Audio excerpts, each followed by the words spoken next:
few weeks ago, I had the immense privilege of meeting a fine gentleman by the name of Stanley Hugh Edwards, who's here today. Stanley was a proud member of the 14th Canadian Army Tank Regiment.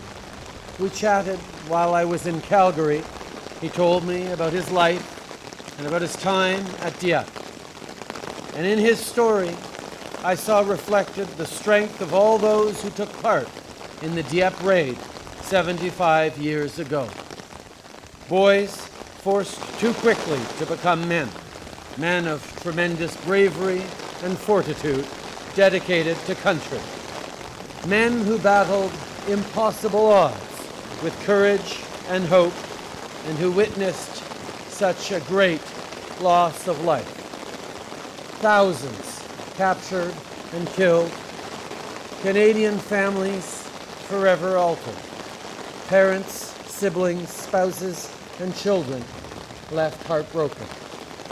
My friends, we often learn more about ourselves in our losses than in our victories. We grow, we persevere, we learn hard truths. The Dieppe Raid was a devastating engagement for Canadian troops and for their loved ones back home. But ultimately, our soldiers learned lessons that would help secure their victory 2 years later on the beaches of Normandy. For those lessons, we look back on the Dieppe Raid with unshakable pride.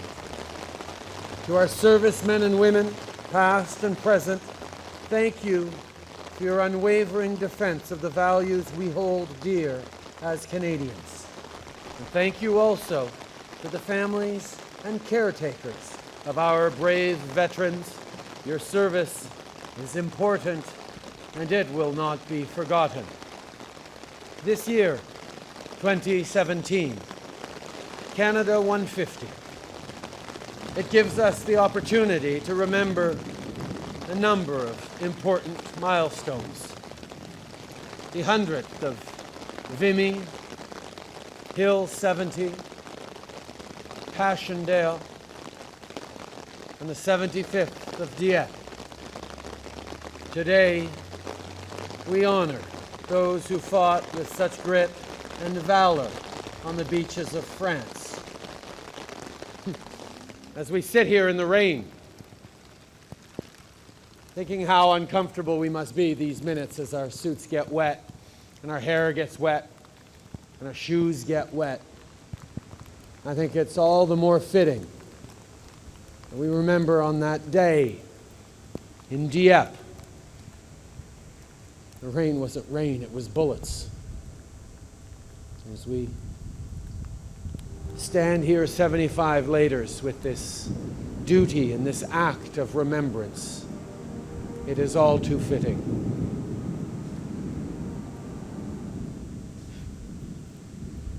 Today and every day, we recommit ourselves to the pursuit of peace and justice for all. Today and all days, we remember.